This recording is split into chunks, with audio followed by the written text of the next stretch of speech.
tonight to be here for the first time in a long time.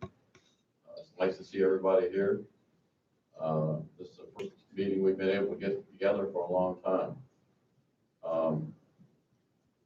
We'll go ahead and start the meeting by standing and saying the Pledge of Allegiance, please. Pledge of Allegiance to the flag of the United States of America and to the republic which stands, one nation, under God, indivisible, with liberty and justice for all. Okay, do we have a volunteer from the audience to say a prayer for us? Start the meeting. I think customary to do that.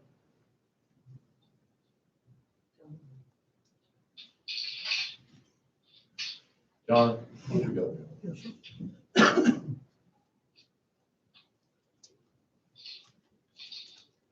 Let us pray. Lord, we just thank you for all our many blessings. Thank you for our good health. Lord, we ask you to put your hand on these men as they make decisions that will impact our county tonight. And may everything we do be an asset in your eyes, Lord. Just praise your name and thank you for your son, Jesus Christ. In Jesus' name I pray. Amen. Thank you. Just a short brief. The format tonight's meeting will be, first of all, Mr. Johnson our county administrator has some slides and go over this, hit the high points of the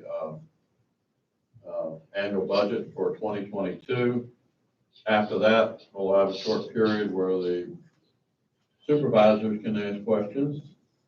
And then after that, we'll open the public hearing. And I think some people have signed up. I tell you, if you won't speak too long, we can let some people who haven't signed up come up here. So, Mr. Johnson, I'm going to turn that meeting over to you, sir. Thank you, Dr.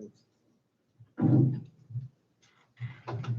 So I'm going to give a very brief presentation, and this is very high level. This is about the 40,000 foot view of the budget, but I just wanted to make sure everybody had a good basic understanding of what the sources of revenue are in the county budget and what the sources of the expenditures are.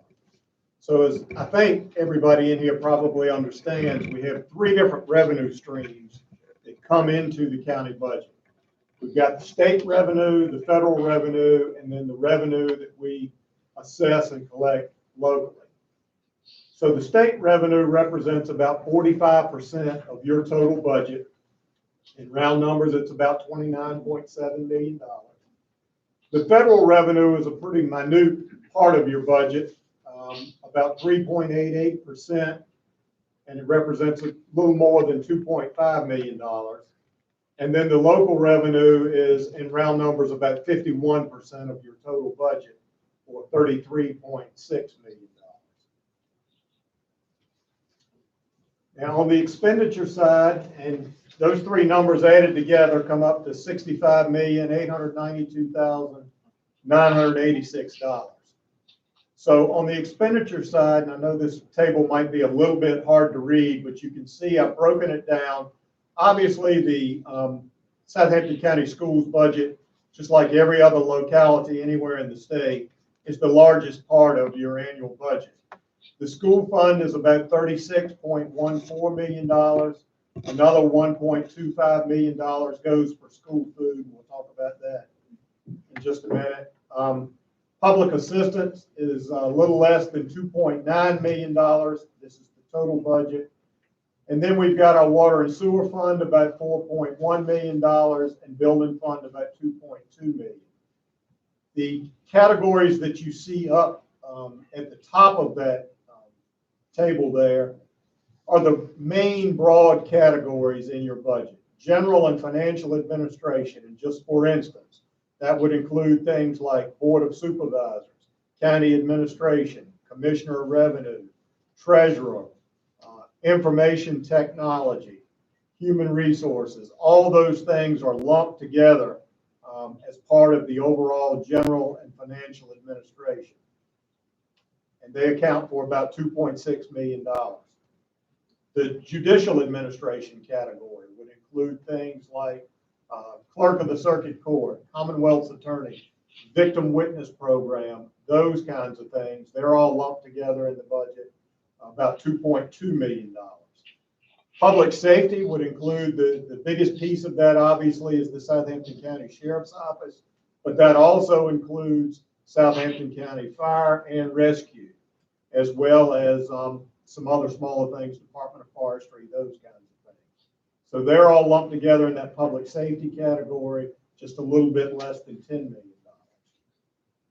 Public Works is solid waste collection, solid waste removal, buildings and grounds, street lights, those kinds of things are lumped together in that Public Works category. Health and welfare would be things like the Community Services Board, the Health Department, those kinds of organizations. They're lumped together about $1.3 million. Parks, Recreation, and Culture would be the Blackwater Regional Library is the biggest one, but then you've also got the Historical Society, the Rawls Museum Arts, and some of those other organizations that provide either recreation or cultural activities for county residents. And then finally, you see that community development category. That's our Department of Community Development plus the contribution to FSEDI plus the contribution to cooperative extension. So all those sort of lumped together create that community development category. The non-departmental category, that $60,000 number, that basically is revenue that we share with the city of Franklin that's derived from the one industry that we have located on the county side of the shared industrial corridor. This is the share of the revenue that we receive from Hampton Farms for the peanut butter plant that we share with the city of Franklin. So that just shows up as non-departmental.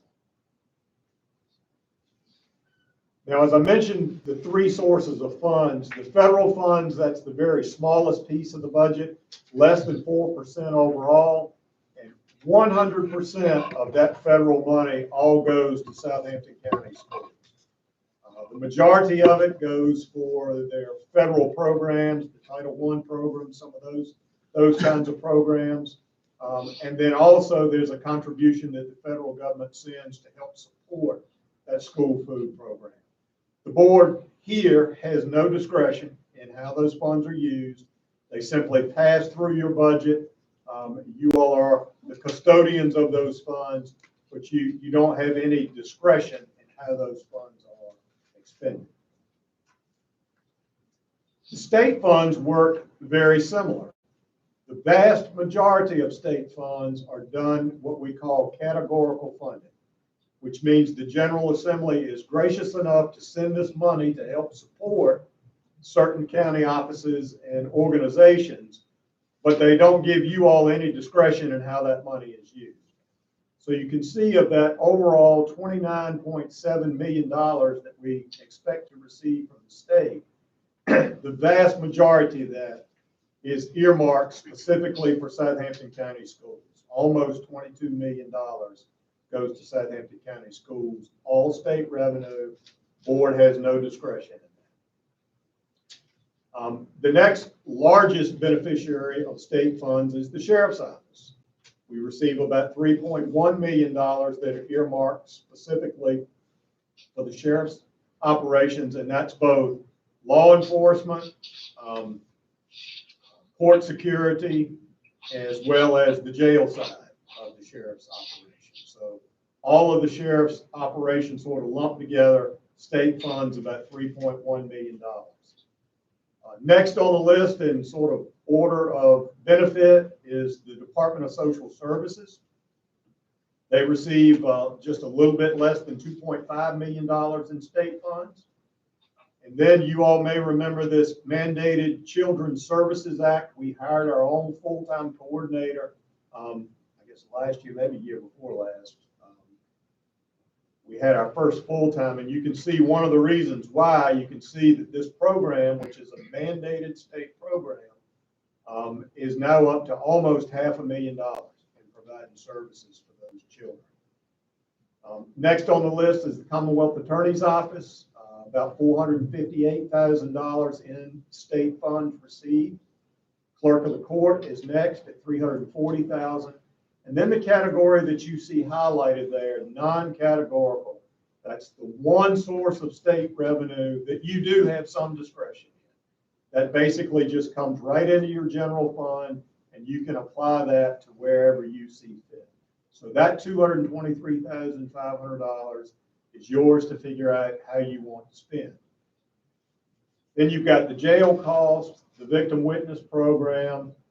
Under that other category, there are things, for instance, like the grant that we get to operate the Sheriff's 911 Center, the Wireless 911 grant, School Resource Officer Grant Program is also lumped in with that other category. They're the biggest contributors to that amount. And then the Commissioner and the Treasurer, who are both constitutional officers and provide both state services as well as local services. You can see what they receive from the Commonwealth, and then finally the voter registrar. So that's the state revenue. That's sort of where it's all earmarked, which leaves us with the local revenue, which is what you all really control. So I wanted to start with where your local revenue comes from, and I'm on slide 6 here. And by and large, the vast majority of your local revenue comes from that first category, general property taxes. That's the taxes on real estate, on personal property, on machinery and tools, on farm equipment, on logging equipment. Any kind of property tax gets lumped into that category for the purposes of this illustration. And that equates to 24.5 million out of that whole 33.6 million of local revenue. The other local tax category is money that's returned to us from the state for our 1% local option sales tax. That's the biggest piece of that other local taxes, as well as the sales tax on telecommunications. And then we've also included in there things like business licenses and things like that that we assess locally, which you can see all together that accounts for just a little more than $2 million. The permits, fees, and licenses, that's pretty much self-explanatory, about $190,000. Fines and forfeitures are revenues that are collected by the courts based on tickets that are written by the sheriff's office. So you can see that accounts for just a little bit less than $500,000. We earn a little bit of interest on our money. We factored that into the equation. The charges for services category, there are two main charges that make up that total. One of them are the charges that we assess for our EMS fees for runs that are made, transports that are made by our 4 volunteer rescue squads, and then the solid waste management fee is also included in that category for charges for services. The miscellaneous category is revenue that we receive from the city of Franklin primarily. These are revenues that are derived from what we typically have referred to in the past as the Golden Mile, basically from Walmart all the way back to the Food Line Shopping Center the city shares, tax revenues that are collected in that corridor with us on a 50-50 basis after they net their expenses out, and that's a product of the 1986 annexation agreement. So those revenues will be there in accordance with that agreement in perpetuity. So we expect them to be just a little bit less than $1 million this year. The water and sewer charges and fees are pretty much self-explanatory. Utility taxes, it's the taxes that we all pay on our light bill every month. The meals taxes are collected by the local restaurants and remitted back to the county. Rent is really the rent that we collect from the Department of Social Services and the Virginia Department of Health for the space that we provide them in this building. As you all know, we provide a capital fund for fire and rescue. If they don't draw those funds down on an annual basis, we roll those over every year. So you can see we've accounted for those carryover funds for fire and rescue. School lunch sales, this is the money that the kids pay for their lunches when they get to school. It's considered a local revenue by the Auditor of Public Accounts. So we show that as a local revenue here. But as you all know, that just goes to offset that school food program. School tuition, that's another one that goes directly to the schools. They collect that. That's for children that may not live in Southampton County, but who attend Southampton County schools. That could be someone whose parent is a teacher in the Southampton County public school system. There are varied circumstances where we would accept a child from out of the county, and they are charged tuition. And then you can see we've included a very modest amount to be transferred in from our reserves. That would only be, if necessary, if all of the revenues came in as we projected, all of the expenditures came in as we projected. So that's where your local money comes from. On slide 7, where does your local money go? So if you look at that total schools budget of the $36 million and you take out the federal money and you take out the state money, this is what's left for the local money. You can see on the operating side for schools, that's by far the biggest piece of our local budget, about $10.3 million. That's almost 31% of all of your local money goes directly to Southampton County schools for operations.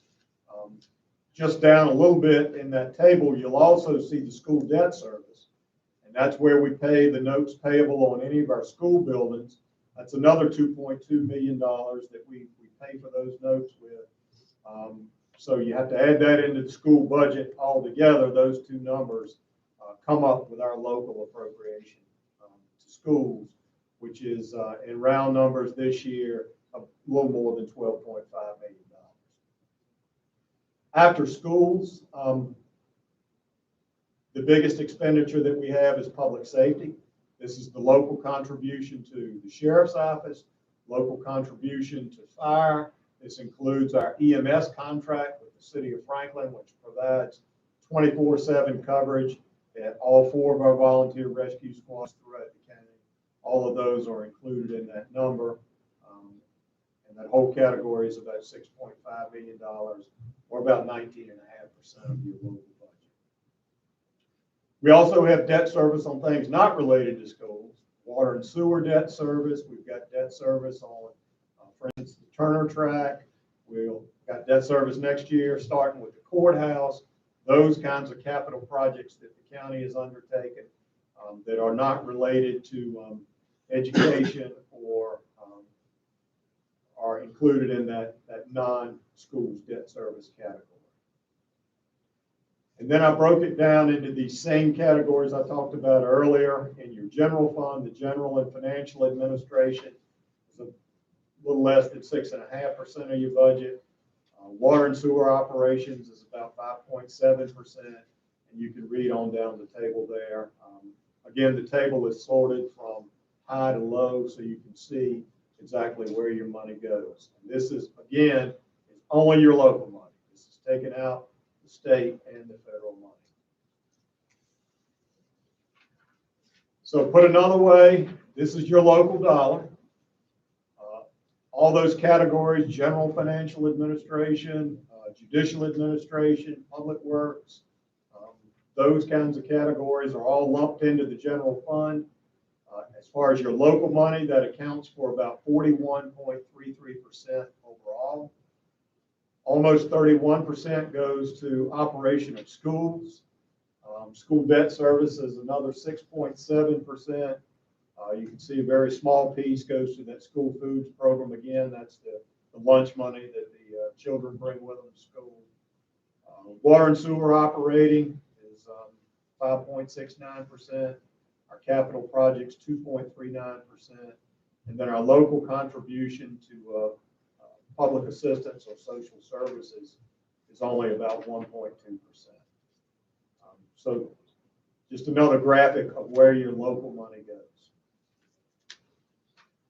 So in order to support all those things we talked about, what's proposed for your tax rates and fees, as far as all of your property tax rates, There are no changes proposed. You can see here the real estate in fiscal year 2021 was 89 cents, proposed again in 2022 at 89 cents. Personal property, $5, proposed again at $5. No changes proposed at all in any of these tax rates. They would stay exactly the same. There are some changes proposed on the fees. We talked about this as we went through the budget workshops, but the water and sewer, the base rates would go up $1 for each customer each month. Would go from $28 to $29 for water, and that's for any customer that uses less than 4,000 gallons. For customers that use more than 4,000 gallons a month, in addition to that extra $1 on the base rate, they would also pay an additional $1 per thousand for each 1,000 gallons over 4,000. Same thing for the sewer side. Base rate goes up $1. The incremental rate for any usage over 4,000 gallons would go up $1 for each 1,000 gallons that they exceed that amount. The solid waste fee is proposed to remain the same at $200. There were some minor tweaks to the permit fees. The land use application fee would go from $20 now to $50 for a new application fee. And for any property owner that would be revalidating on that 6-year cycle, that fee would go from $20 to $25. And finally, we did recommend adjusting the ambulance fees that folks that call 911 and are either seen by members of the rescue squad but not transported. You can see that treatment without transport. That would stay the same at $380. But for anybody that's transported, the basic life support emergent call would go from $450 up to $630. This is pretty much tracking with what Medicaid considers an allowable expense. So what Medicaid would pay, what a private insurer would typically pay. The advanced life support emergent call would go from $650 to $800. And then the advanced life support ALS2 call would go from $900 to $974. And the mileage rate would increase from $13 to $14.30. All of those fees were recommended by the Southampton County Fire and Rescue Association, and they wanted to stay consistent with those Medicaid allowable reimbursements. So that concludes my remarks, Mr. Chairman. I'll be glad to take any questions. Thank you very much. Very thoughtful resume of things. Does anybody on the board have any questions at this point? Looks like no. So we'll open the public hearing on this. Anybody like to speak? And I believe I have a list here. And the first one on the list is Mr. Bill Worsham.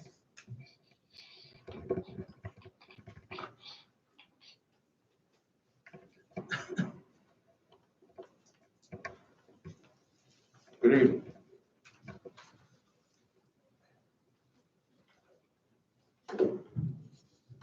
Dr. Edwards, members of the board, staff, I am Bill Worsham. I reside at 12685 Appleton Road in Ivor. Mr. Cornwell is my representative. I'm here tonight to talk on two subjects, if I could. One deals with the library. I want to present to you tonight what the library does for this part of Southampton. We have 5 localities that we serve. And before I go any further, let me say to you, I appreciate and thank you so much for my reappointment to the library. I enjoy doing that, and that's something I do more or less for my wife, who was at the library for a number of years, and something she wanted to do. So I'm kind of honoring her name by being on there. And thank you for that privilege. But anyway, with the library, we've done quite a bit of work. This pandemic has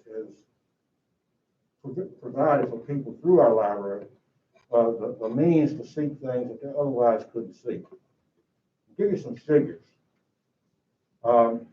Since July 1st, we've served over 11,000 people.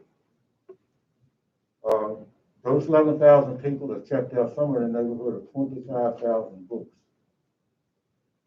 And technology that's been accessed that we know of has been somewhere in the neighborhood of 4,500 times. Now, as you well know, if you pass by the library, you've seen the signs out there that say free Wi-Fi. It's there for 24/7. And we really don't have a means to check that out on weekends and holidays and this type of thing. So I think some of these figures probably would increase as a result. But we do provide that service, and as do the other 4 localities. I can't speak to the other 4 localities tonight. I'm speaking for Southampton, which you're hearing tonight are the figures that affect Southampton. We've added picnic tables outside. You've probably seen those tables and wondered what they were doing out there. Well, of course, with the pandemic, you know, they kind of opened things a little more with outside gatherings. And we found out that a lot of people were driving up using our parking lot, especially since the schools weren't open. We're using our parking lot to assess the teachers and what they were doing. And pretty much we put those tables out there to help them out. Plus, we've also found out we can do outside programs. So we have a number of outside programs that we do. I'll show you some pictures here in a few minutes of some of the things that we've done. But what you have done in appropriating monies for the Blackwater Regional Library is giving people an opportunity to get outside the house and do some things that otherwise couldn't do. And we're certainly appreciative. I'm sure I speak for those people and thanking you for your efforts. The one thing that about a library, everybody says, well, all you do is go there and check out books. That was the library 50 years ago, 75 years ago. Not that way anymore. Libraries have become quite automated. There are a whole lot of things that we provide. The genealogical service. That's something that we're finding more and more people are getting involved in. And we can provide those services there. And we can provide the services, of course, the outlying areas too, at the other localities through our library here in Portland. But for the most part, the appropriations that you've given, I hope you've seen that the money's well spent. And I think you have if I'm not mistaken, a level funded budget. I'm on the budget committee with the board, and you have a level funded budget based on revenues you would be available and services you would commit to. So that's pretty much what our library is about. I certainly do invite you to go there, look at it. We've got a children's room that I think is second to none. I mean, it's got a numerous number of books in it. Of course, they have access to the technology and everything that's available. And you know, we encourage people to use that library.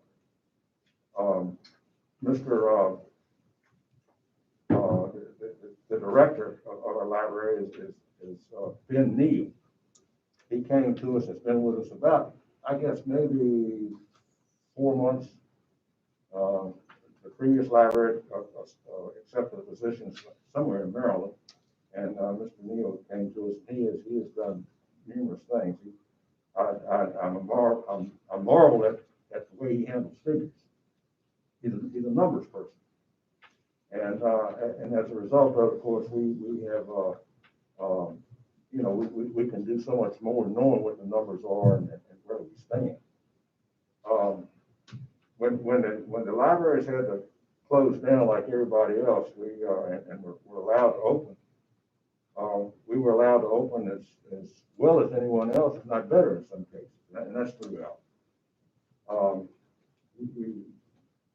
People tell us we didn't miss a beat. So I think that's good.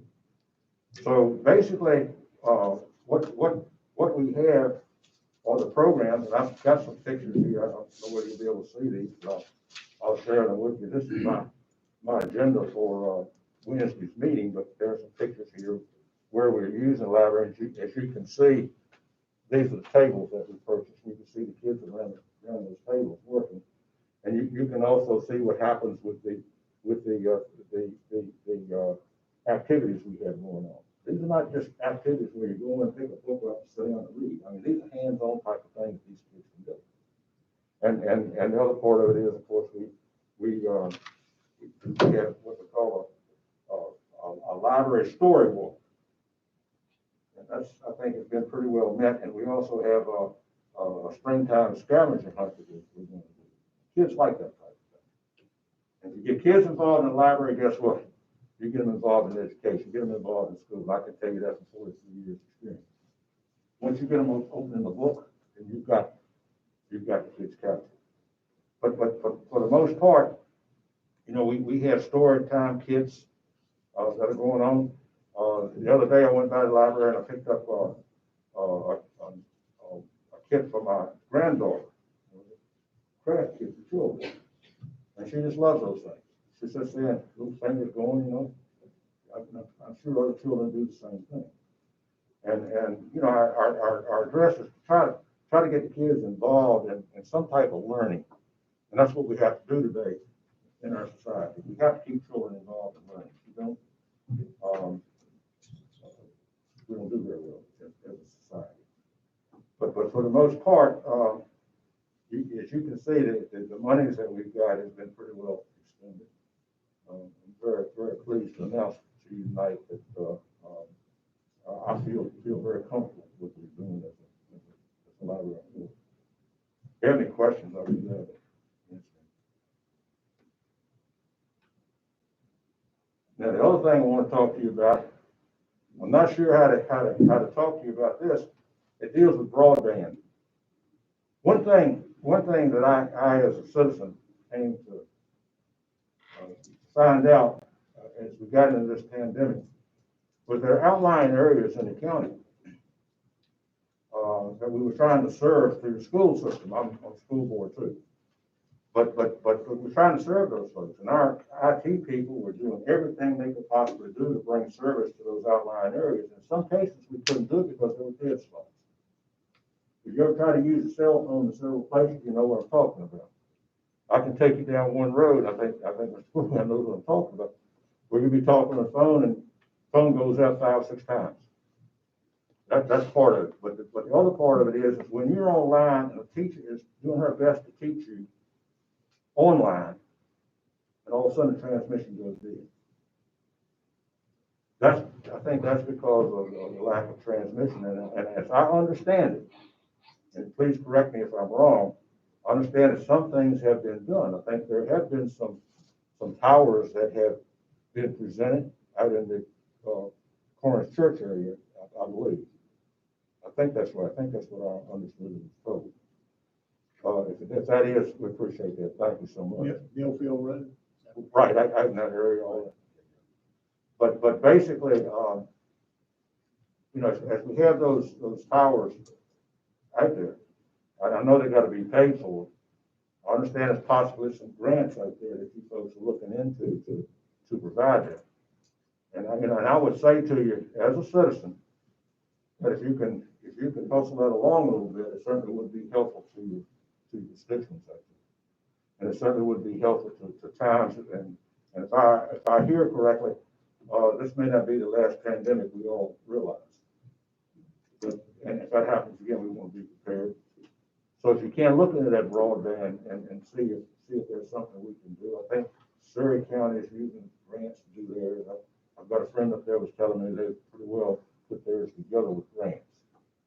And I think you know, as I said before, I know that there's some out there. If y'all look into those, provide that service to your citizens, I think it would be most appreciated. I know I would. Okay. Thank you. If you've got any questions, I'll be glad to answer. Any questions? Comments? Thanks for letting me talk. Thank you, sir. Thank you. Okay, we have Mr. Ron Jenkins.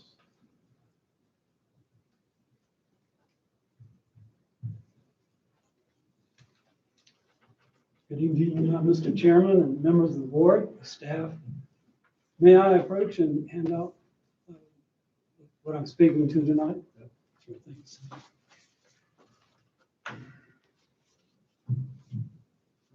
Separate it. Thank you. Thank you. Thank you. Thank you, sir. Nice to meet you.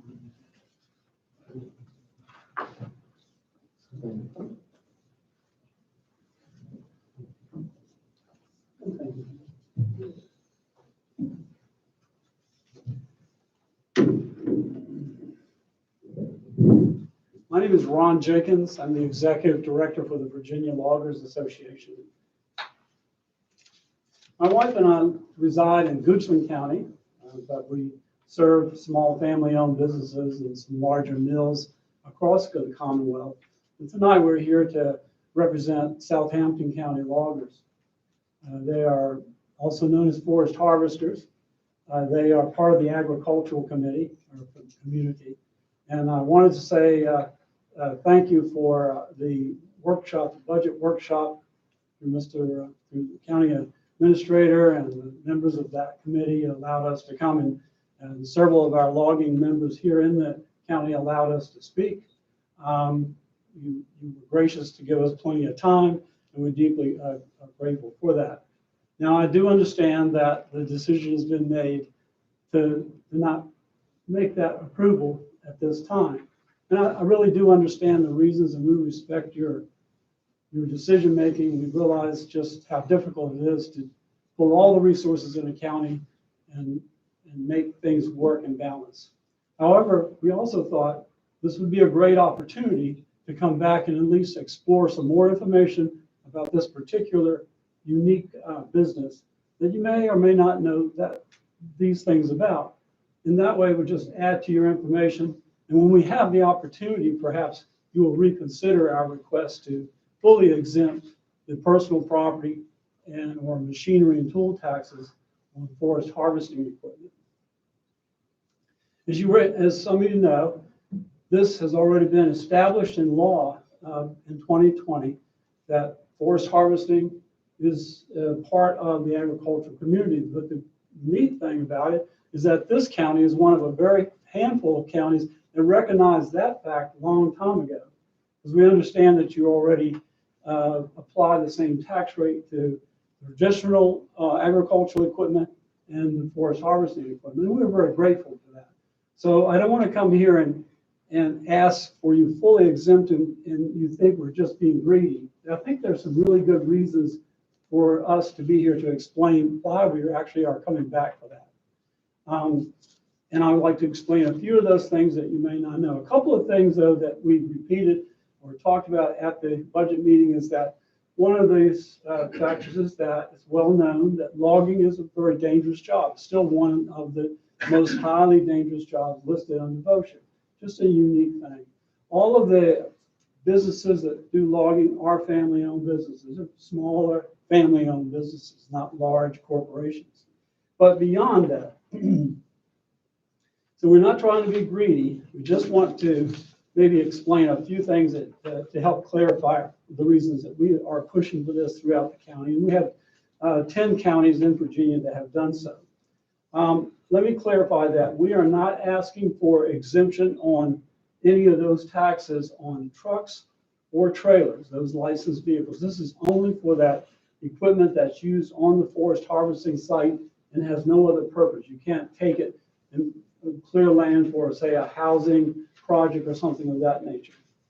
And it's sort of, even though it's like farming, traditional farming, it also has some, it's unlike traditional farming and most other businesses. Here are a few unique requirements on loggers. So first of all, loggers may harvest their lands, but mostly they harvest from forests of others. The first thing to occur in most timber sales is that landowners, in most cases, receive a lump sum of money, and then the logger takes title to those timber rights. Perhaps, let's say, for 2 years. Well, during that 2 years, then they have to work hard to harvest and haul and get those products to the markets in that time period before they lose the contract.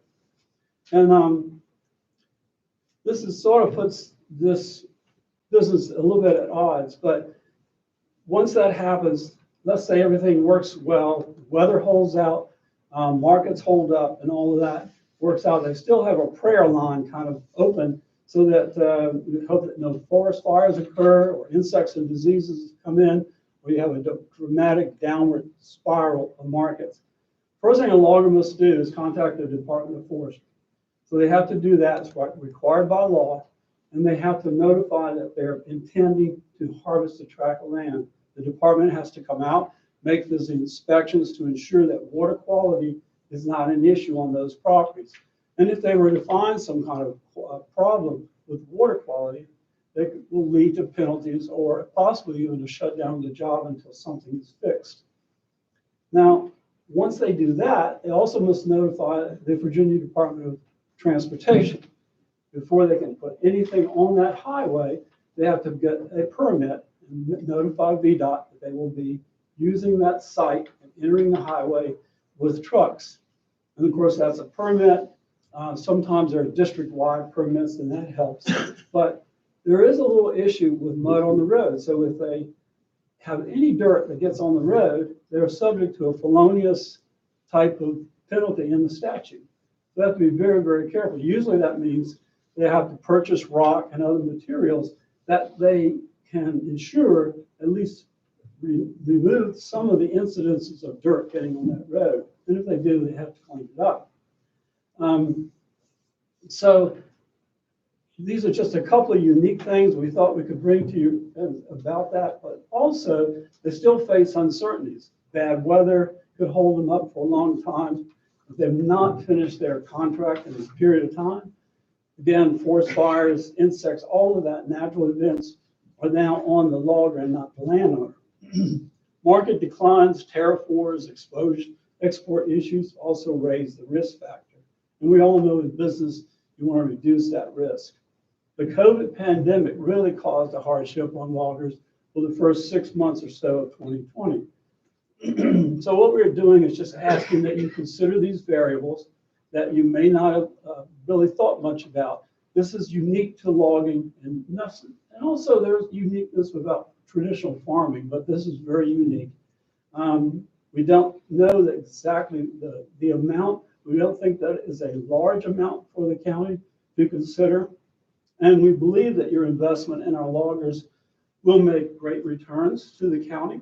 They will continue to live and grow here, grow their business in Southampton, employ local folks, purchase goods and services, and I think just give back to the community. So we thank you for your time to listen to us once again, some of you. We appreciate that your consideration for exempting fully the personal property taxes and machinery and tools taxes on our forest harvesting. I'm happy to answer any questions or clarify. Any questions?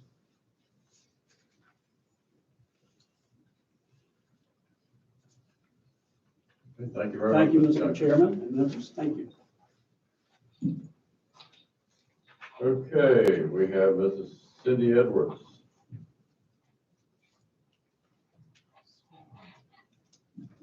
Good evening, board members, Mr. Johnson. I know I have spoken on the solid waste at every budget meeting. I know tonight we have a lot of people who probably have not heard anything I've said because they haven't attended on Zoom meetings. So I would like to go over that and reemphasize the importance of doing away with it. As probably most of you know, back in 2012 was when the solid waste fee first was put into place. And at that meeting on May the 23rd of 2012, Supervisor Edwards stated, and I'm going to quote from those minutes, "As our tipping fees go down, and they may go down by the time we get out of this contract in 2018, this fee will come down. This fee is going to be reviewed on a yearly basis in a public hearing in front of you folks. If our tipping fees come down, the $200 trash fee is going to come down in a like percentage," unquote.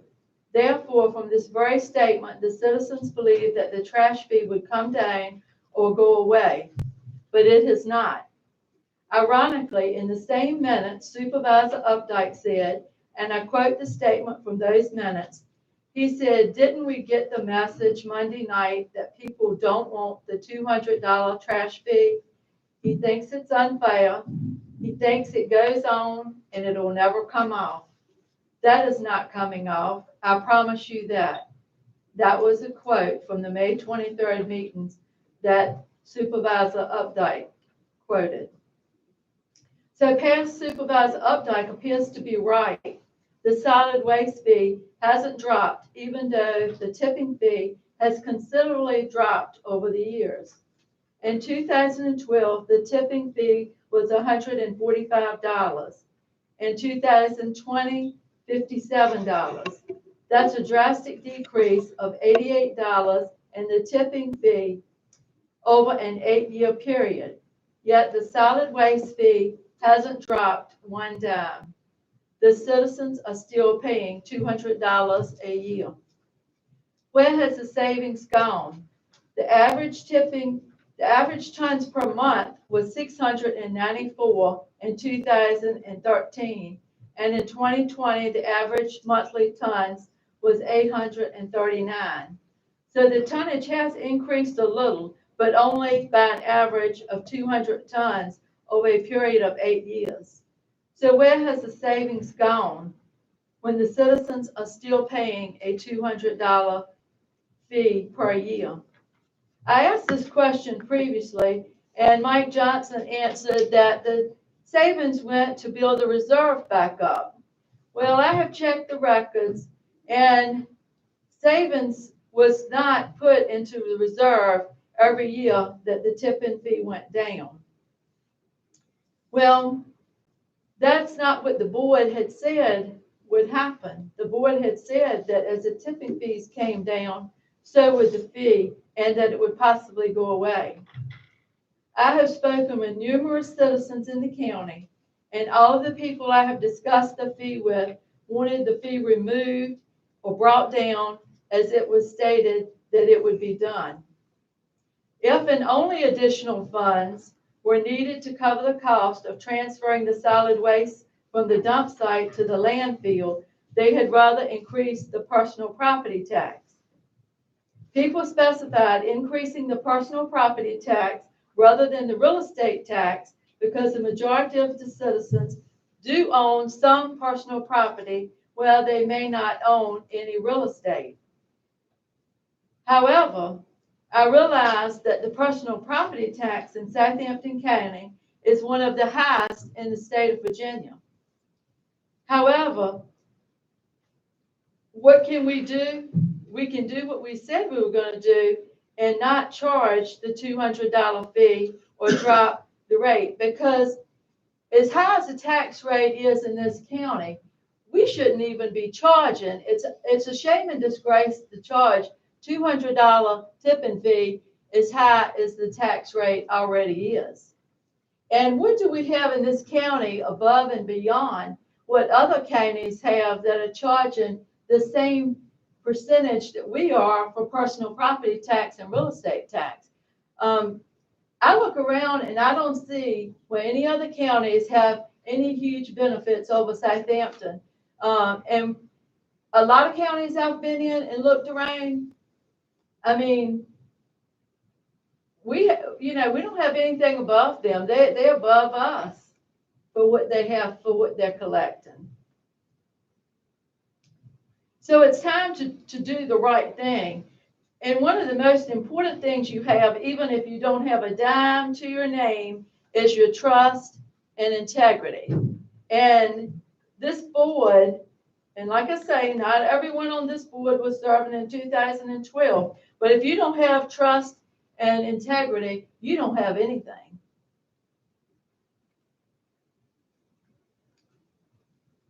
So why should the tipping fee, the solid waste fee, be any different? If something needs to be done, then maybe going up on the personal property tax, but I'm totally against that. There are other ways that this can be brought down. I think we need to the board needs to look at what they're actually giving money to departments and other things such as the schools and all. Don't get me wrong, I fully support our schools, but when you're giving money to the schools to buy buses and they didn't do it, and you had to turn around and buy those buses and hand them to them so you know where the money went. Your trust is not there. You can't trust what you're giving money for, what's being done with it. So you've got to look at those things too. I mean, you know, that's the taxpayers' money that was used twice to get those buses. And you're still having to buy buses to keep on that program and to make sure that they have buses that are decent to drive. I know some of you, like I said, didn't want to pay additional personal property tax. Well, it's just like anything else. If you go buy the highest dollar vehicle out there, then you know in your mind, or hopefully you do, or you shouldn't be doing it, then you are going to be paying high dollar insurance, high dollar taxes. So whatever you own, if you own the highest dollar, then of course you feel like you can afford to pay it. So you should be paying the most in taxes as well. I mean, the ones who have the most usually have to pay the most. Well, that's small consideration for owning and having what you have and having a large sum of money. So I do not believe increasing the personal property tax is really the way to go. Again, I asked where the funds from the savings for lowering of the tipping fees went, and I was told that they went to the reserve. Again, there was not money put into the reserve every year that those fees went down. Also, you need to consider the fact that there is a cost of sending out another bill because the solid waste fee is billed after the year ends instead of being including in with the personal property bill or the real estate bill. There's also the cost of paying a part-time person to process the solid waste fee applications. And roughly $15,000 would be the cost of that, and more likely more. And out of 223 applications, we are only due to receive $4,700 after the relief was given. So as you can see, that means $39,900 of relief was given. This is a very costly process. How much do we want to spend to collect a very small amount? The IT department is heavily burdened with abatements and other issues from the solid waste fee. Susan Wright, who is our IT director, said she would be happy to give you more details on this matter. Looking at our records, there is also at least one person who received 100% relief for 2019, but this very same person has never paid a dime on a solid waste bill from 2012 through 2018. This does not seem fair at all, especially when many people are struggling to pay that $200 fee. There are multiple examples that show this fee is not fairly managed. If you refer back to the Treasurer's report I presented at the February 2020 board meeting, you will see the personal property tax collection rate was 95.53%, and the solid waste fee collection rate was at 85%, a 10.53% difference. After adding the 2019 solid waste bills, the collection rate as of March the 31st, 2020 for personal property tax was 96.44%, and the solid waste fee collection rate was 75.64%, a 20.80% difference. Only if necessary, after the tipping fee had dropped dramatically since 2012. It would give us an additional 2 years' time to collect personal property tax versus the 3-year time frame that we can collect solid waste. So in other words, we have 5 years to collect personal property. We only have 3 years to collect the solid waste fee. Please review the minutes of the 23rd of 2012 meeting, as well as the November 26th, 2012 meeting minutes. It is time to do the right thing for the citizens of Southampton County. The board needs to be as good as their word. The tipping fee has come down tremendously. It's time for the solid waste fee to be a thing of the past. Again, using the money to build a reserve back up was not what you said that you would do when the tipping fees went down. You said you would drop the fee in accordance with the dropping of the tipping fee. The solid waste fee was added because the county wanted to spend money that it didn't have. So adding a fee was necessary. Do what you said you were going to do. I am certain that there are some areas in the budget that can be cut, so there's no need for the solid waste fee. What did we do to pay the solid waste fee before the fee was added? It was paid. We didn't have delinquent bills from hauling the waste from the dump sites to the landfill. We paid. I'm certain that there are some areas in the budget that can be cut, again, like I say. Therefore, I'm asking on behalf of the citizens of Southampton County that you remove the solid waste fee.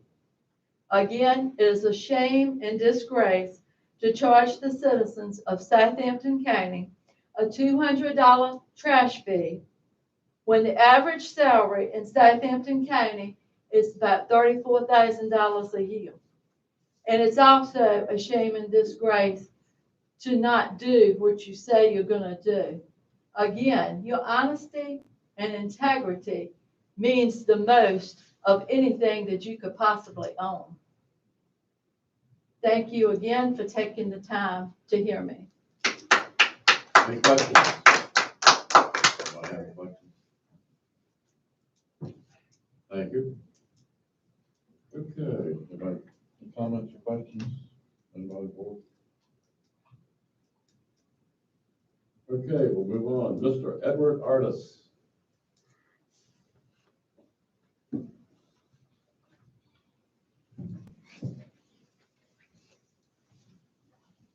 Good afternoon, to the chairman, to the board members, to Mr. Faison, who is my representative. I just arose to echo the sentiment of Ms. Edwards and noticing your budget for 2022.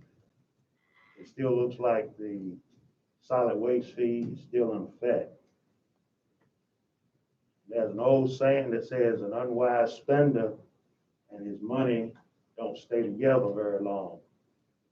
And I'm here tonight to try to make a wise decision about my money and ask this board to help me with that in the removing of this $200 fee.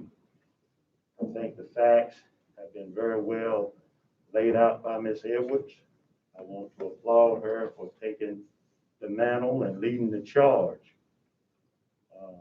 Very little that I hear from the board about what we're going to do and moving forward. I truly wish that there was a line of people all the way back to the highway in support of this. I don't know whether it's the pandemic or the word hasn't gotten out that this charge has been taken, but it's really, really something that we continue to have to pay this. I remember years back early on, we even put attendants at the dump sites to help save money. With all of the savings and with all of the reduction in the fees, yet here we are. We can only ask and ask humbly that you all consider. I mean, we've been through a pandemic, and even before then, people are just taxed to death. And we would ask that you all consider removing that fee, giving people a break. And also on the list, I think the speaker was my wife, Tina, and I'm gonna speak for both of us. I thank you for your time. If you have any questions of me, I welcome them. And my question to you is, can somebody, anybody, tell us what you're gonna do? Thank you. Any questions for Mr. Artis? I don't have any questions, but I can certainly tell you what I've done. I've met with Cindy last year and this year. Yeah, be seated. Did you want me to I'm stay? just what? answering your question. Okay, go ahead. You can sit down if you want to. Yeah, that's Or you fine. can stand there, that's fine. It's fine if you want to sit down, but I was just answering your question, just to let you know, and the rest of them know, that I've certainly met with Cindy more than once, and I'm still meeting with her to scour this budget to see where, if at all, we can do away with this $200 trash fee. There are not many options that we have. I know there are a lot of people, I've got some very close to me that struggle to pay it. At the same time, I can be honest with you, there are more that I have talked to that don't want to do away with it than do want to do away with it.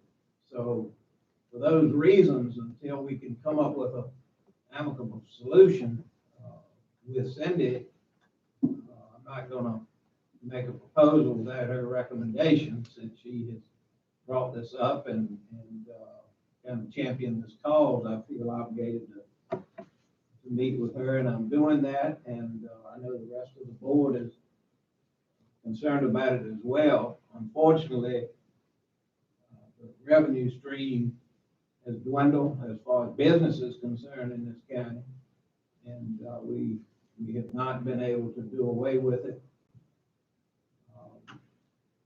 That's where we are, but I can assure you that I'm going to continue to meet with her to explore opportunities should they arise. I can't make any promises. I didn't make any to any citizen when I was running to do away with this or do away with that. But to try to manage the finances well in the county, the budget, and so we'll continue to do that. But I thank you for your comments and your concern, and thank you for being here tonight. Could I just have one follow-up question to you Sure. then? What would be, in your discussion with several citizens, why would somebody want to keep it rather than do away with it, as your experience would? Well, it was a simple matter of looking at the personal property tax. Her suggestion last year was increase the personal property tax. And to balance that, I think it came out somewhere around 70 cents. It would have to go up. We're already at $5. Now, if you, people that have a truck and a car and a boat, might have a travel trailer. I know there are those that don't have anything maybe than one car. But if you upgrade that car, and a lot of times the personal property taxes would exceed the $200 waste fee. So that when you look at a wide range of citizenry, there are a whole lot of them out there that have personally have told me they'd rather see it stay. So we got that to consider also. I'm gonna yield the podium, but in closing, I'd just like to say, I think the problem for most people speaks back to the integrity issue.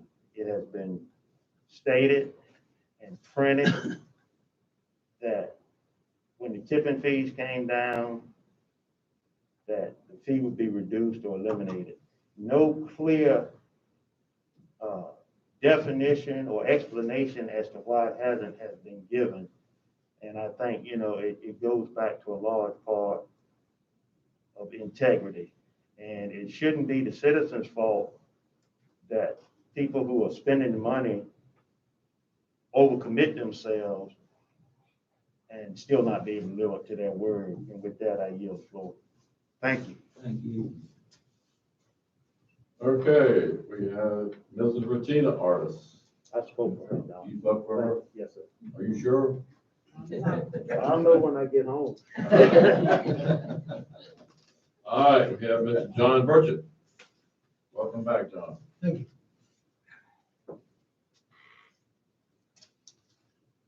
Once again, I want to thank the Lord for my opportunity to be here. My name's John Burchett. Greetings to the board. The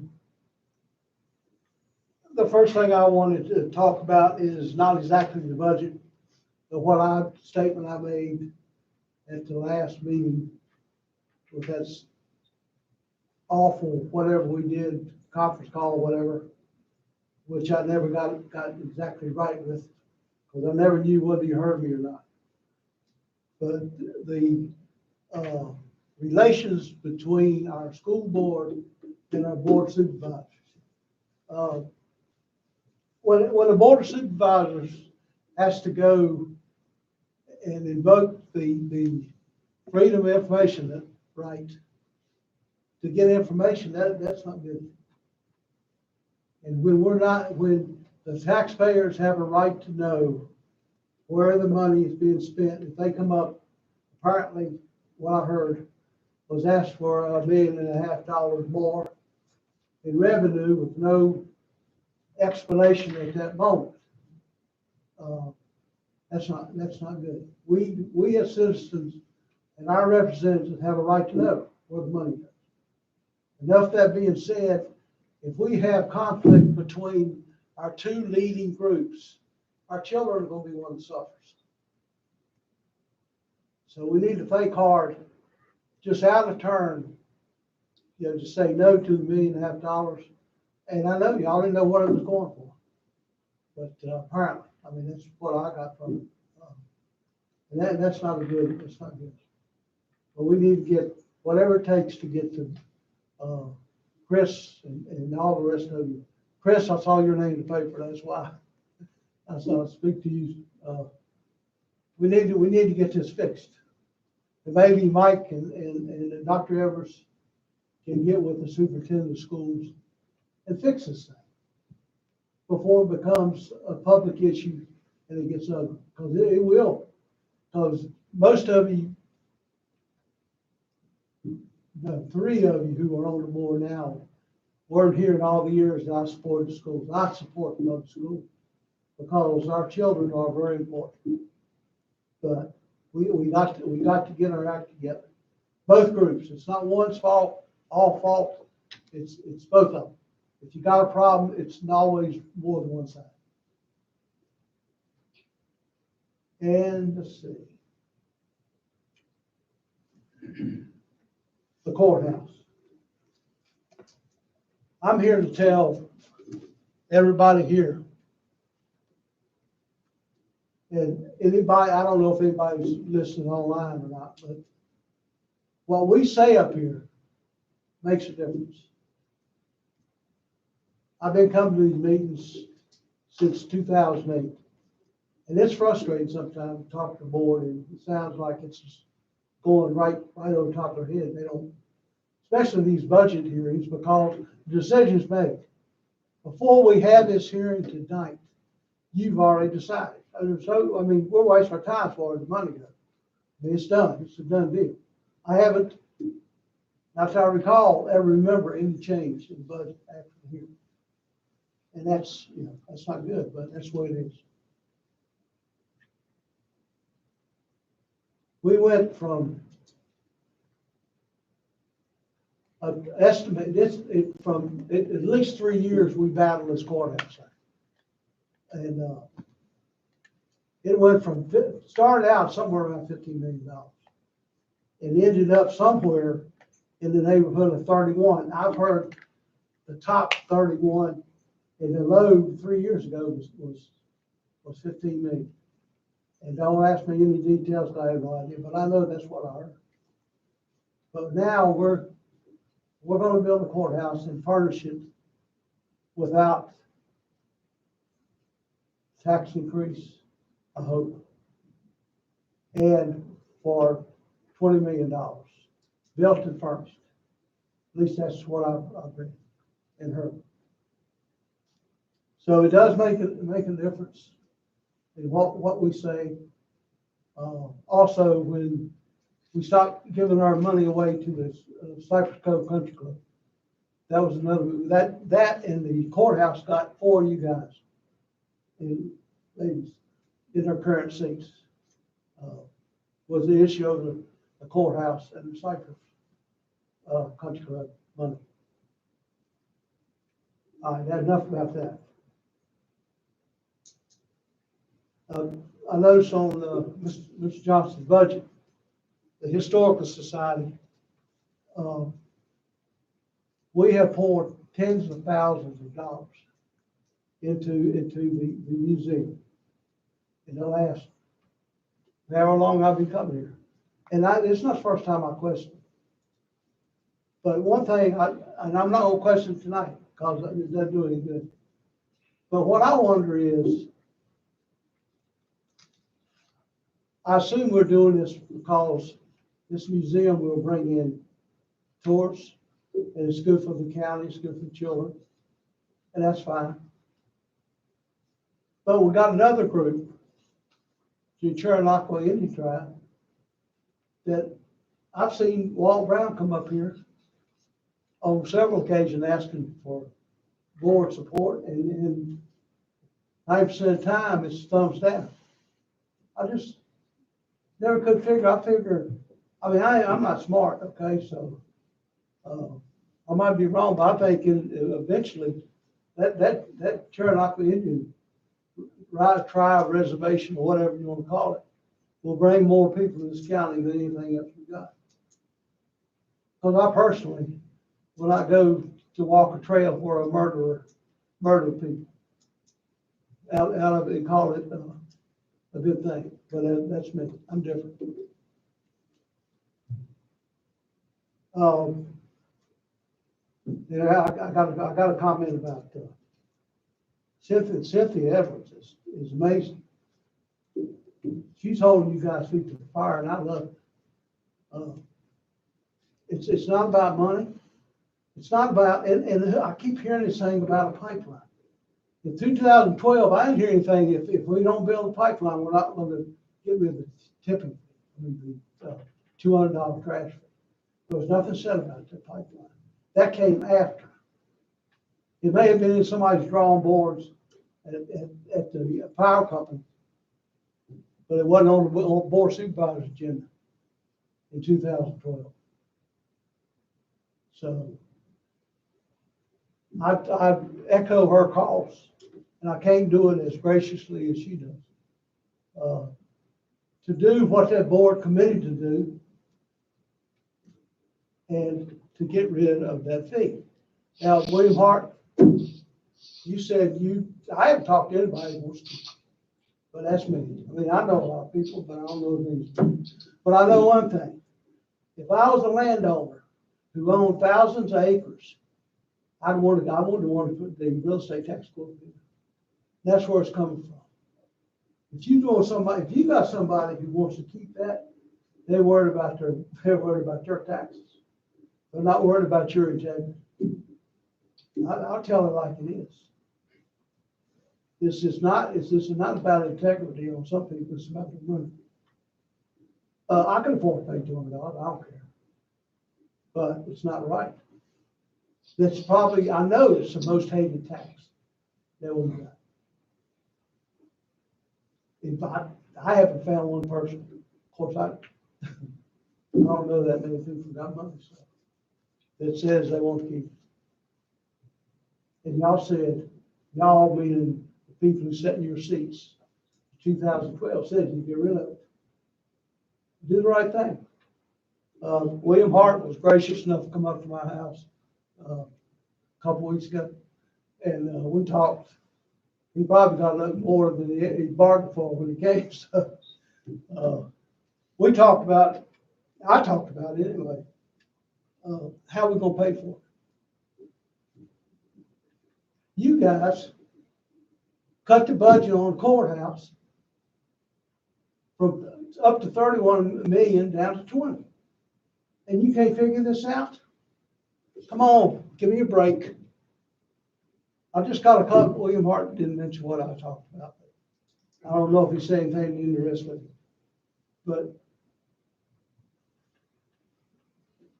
I've read in the paper where Isle of Wight has instituted a cigarette tax. I don't know what it would generate. I know one thing, my wife will pay the extra 40 cents a pack. For very sadly, she is a smoker. And nobody will complain about it. That's one, I don't know what it would generate, no idea. I also read that, what is the county, Gloucester County instituted a 1 cent sales tax on top of the state tax.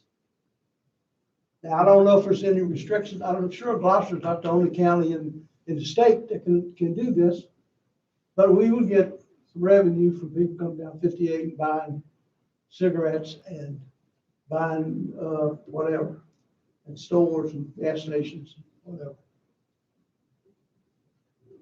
And my favorite thing, and I've said this, I don't know how many years, ever since we started having the site workers. Mike, if I'm not mistaken, the site workers, is that what that is in the budget?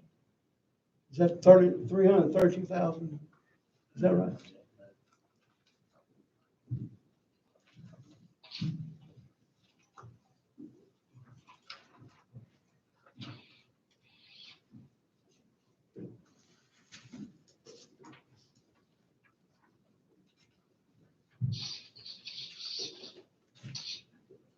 I forgot what page it was on.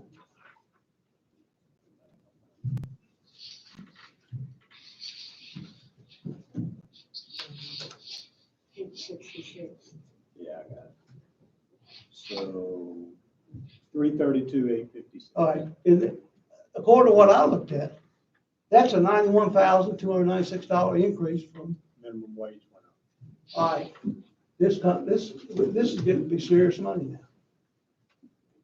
My proposal is put cameras at the sites, hire one person to monitor the cameras to look for problems. And if you don't want to do that, you could cut the number of days from 3 days a week to 2. That would save 110,000. Just simple math. If you want to do that, you could cut the number of hours per day from 12 to 6. Having 2 morning, 1 afternoon, or 2 afternoon, 1 morning. So if somebody, if they had a problem with the times, they could go 1 day, they could go to another trash site. That would save 165,000.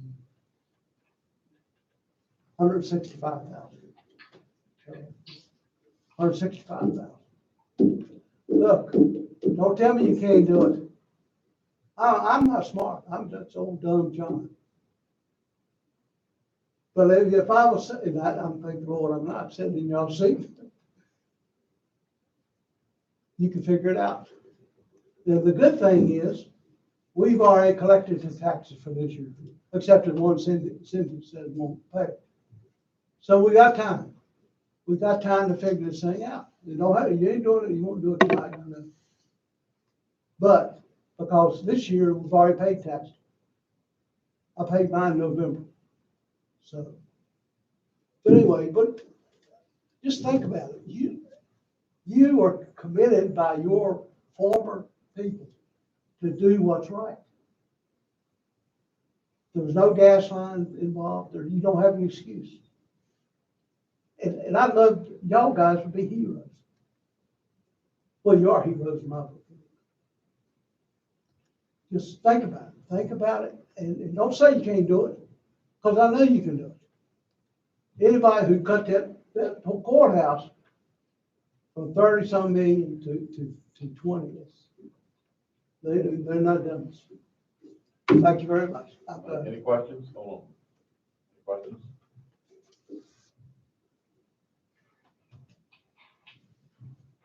I might just say, you're dealing with thought we have to deal with reality, what things are. Like I said, it's $10 million off the courthouse. You know, that took a lot of work. Amen. That's what it's gonna be, okay? It did. Then And thank you. address the school board situation a little bit. I would love to have a very good relationship. This board is very pro-educational. Everybody on here is pro-education. But you have to have somebody on the other side respond, okay? This man over here is the only one I've been able to talk to. Nobody, we invited them in November to give us a rundown on the problems with the roof. They didn't have the courtesy to answer the letter we sent. This board is transparent. We're not doing anything under the table. But if you have an idea how we could establish better relationships, then that's fine. We're all for that. We need to do something. I don't know the answer. We- Only thing I can tell you what's getting in the way is the independence. The school board is, I know what that is. They're afraid of giving up their independence. They get the money, they spend it where they want to. That's what it's always been. That's how the fiasco with the school buses. But that was a long time. But we gotta do something. But until, Dr. Edwards, it will hit the fan. It's just starting now. We need to get this thing under control before it gets where it's really ugly. Like in Isle of Wight, they have really had some rough school board issues. Well, I think I speak for every member on this board. If I'm not to speak up, we're very pro-educational. We're planning to give the schools everything we have. But we also need some input, okay, from the other side, and we have not gotten that, okay? All they have to do is meet with us, answer some questions, share the problems with us, and we can help. Yeah, we want to help you. And that's what I said. It's both sides. Yeah, we want to help. And I want to know. If somebody comes up and asks you to raise the budget $1.5 million, I want to know what it's for. I mean. We didn't raise it.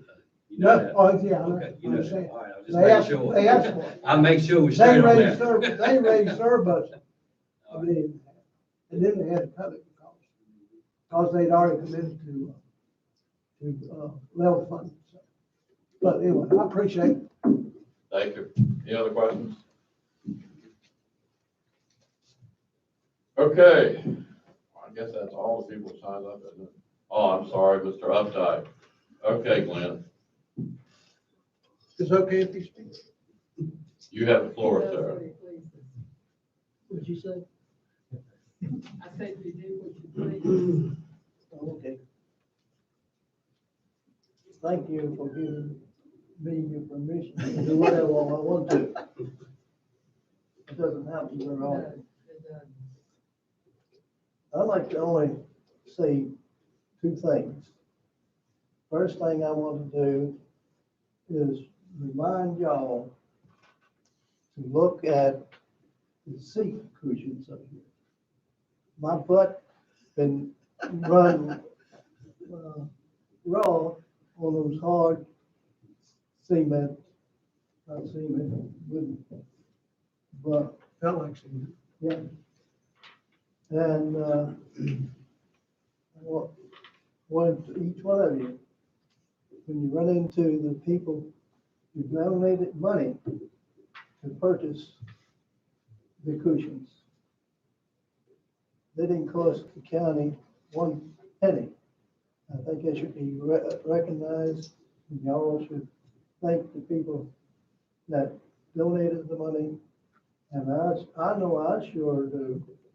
My butt doesn't hurt as bad tonight as it usually does. So that's the first thing. The second thing I like to do is thank y'all. Thank you very, very much to be conservative board members, just, all you gotta do is walk out this door and see what our country is going to. And you saying interest rates, not interest rates, but inflation running 6% so far and even going higher. Closing the gas pipelines. We can't pay our way out of this mess. And thank y'all for holding the line and even looking at ways we can go farther and become responsible citizens. It's got to start here. It's not going to start up there. So thank you for all those things. I hadn't thought I wouldn't mention, and that is this leaking roof of the schools. Leaking roof, I was working with Extension, and they had a building that was started leaking. All of a sudden, there was black mold. We don't have to be told what black mold will do and how much it will cost to get rid of it. With roof leaking, all you're going to have is a few years to have a new school from start to finish.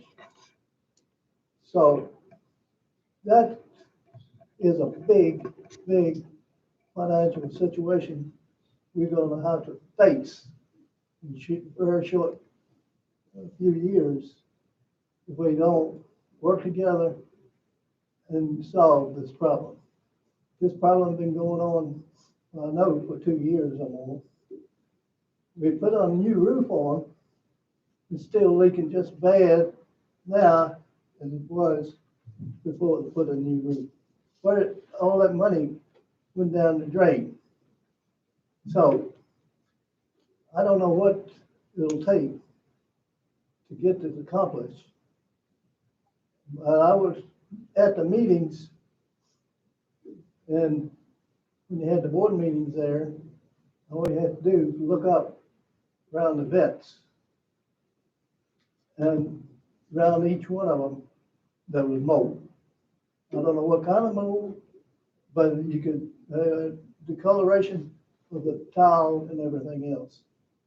I think it's completely unacceptable, and I sure know, for one thing, we can, at this present time, we sure can't build another school because of neglect and responsibility of the school board.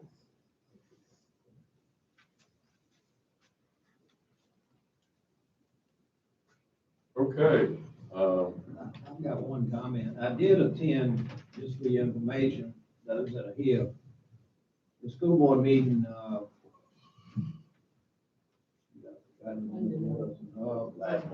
last Monday night, and on their agenda, they had a report on the roofs. Mr. Washington, correct me if I'm wrong, but I don't think I am. There were 3 leaks that were reported. They were at Riverdale and Nottaway. And the plywood underneath was buckled. And they said they had fixed it, and all the roof leaks are fixed. And that's what was stated at the school board meeting by Mr. Hale and Mr. Melvin. Mr. Hale was a consultant, I believe, that was retained to help them with the RFP when they put the roof on. And Mr. Melvin is in charge of the maintenance. And both of them assured everybody the roof fixed and the leaks have stopped. And that was, if they took minutes, it's in the minutes of the last school board meeting. So we'll see.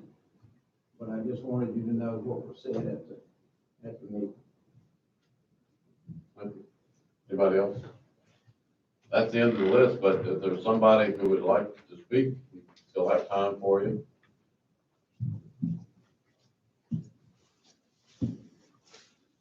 Good evening, board. I'm Josh A. White, Senior Sheriff, Southampton County in the city of Franklin. I sit back there and I listen to everything that's going on, and I just want to personally come up here and thank each of you for the hard work that you have put up on this budget. I know it's not easy. I wouldn't want to be in your seat, and I'm sure you wouldn't want to be in mine. But I know y'all have put some long hours in, and I know you're not going to satisfy everybody, but on the same token, I personally want to come. I've been wanting to thank you, but with the pandemic and everything, being on the phones, I've been on all those meetings with you as well. But I want to personally come and thank you for all the hard work that y'all have done on this budget. Thank you.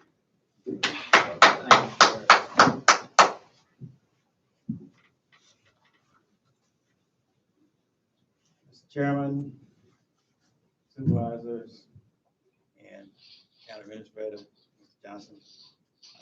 Good evening.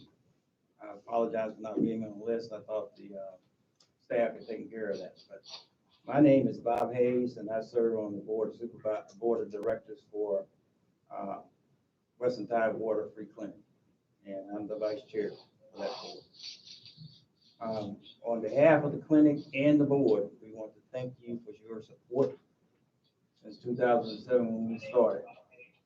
And we want to thank you for considering us in your 2021, 2022 budget for support of the clinic.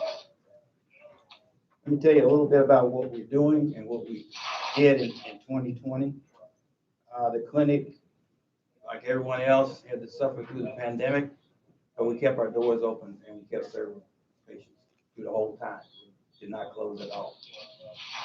The clinic served 1,223 patients, new patients in 2020, and they came to see us 9,000 times. So of those patients, they came to visit more than once. That included medical, vision, dental, mental health, coming to pick up medicine, and eligibility appointments. Of those patients, 528 of those were dental patients. Dental is a real problem in our area, our service area, and we're planning to expand our dental service and add 2 more dental chairs in the next couple of years. We gave out $1.7 million worth of medicine last year. That's a retail price. Of the patients I just talked about, 99 of those patients were from Southampton County. And they came to the center, the clinic, 1,600 times.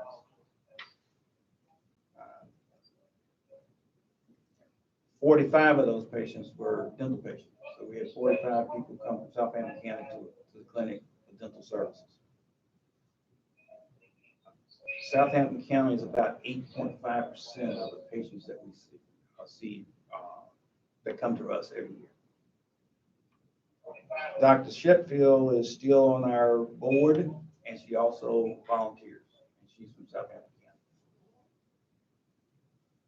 County. We had 7 people to donate from Southampton County, and they donated over $1,100 last year. The cost of our expenses for annually is $1,966,000, roughly. That's about $160,000 a month that we spend.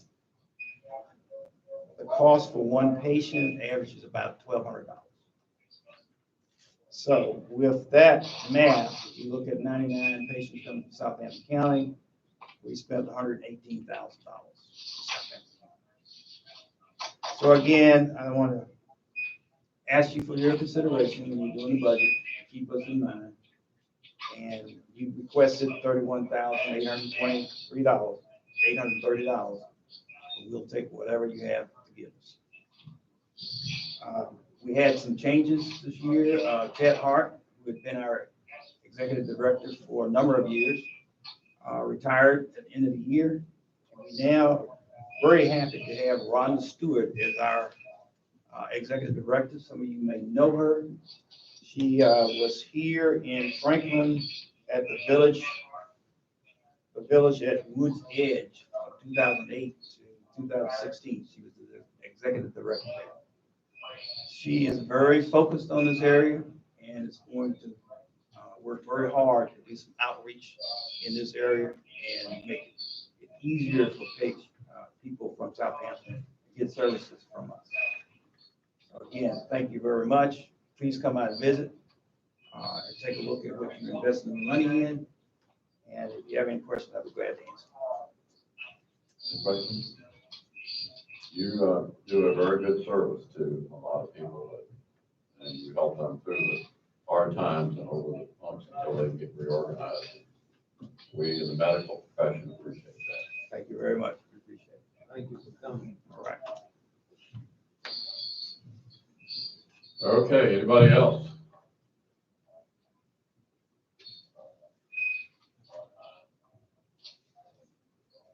I would like to comment on John Burchett's statement, if I could, please. All right.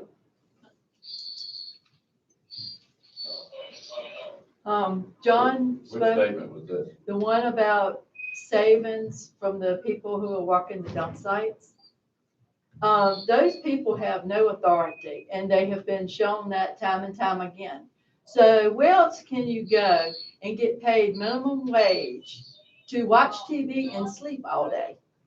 I mean, they don't come out of the house a lot of times. Some of them occasionally clean up around the dumpsters, but for the most part, I've been to several different ones in the county, and they've got a sign up there saying, use this 1 or 3 or whatever dumpster.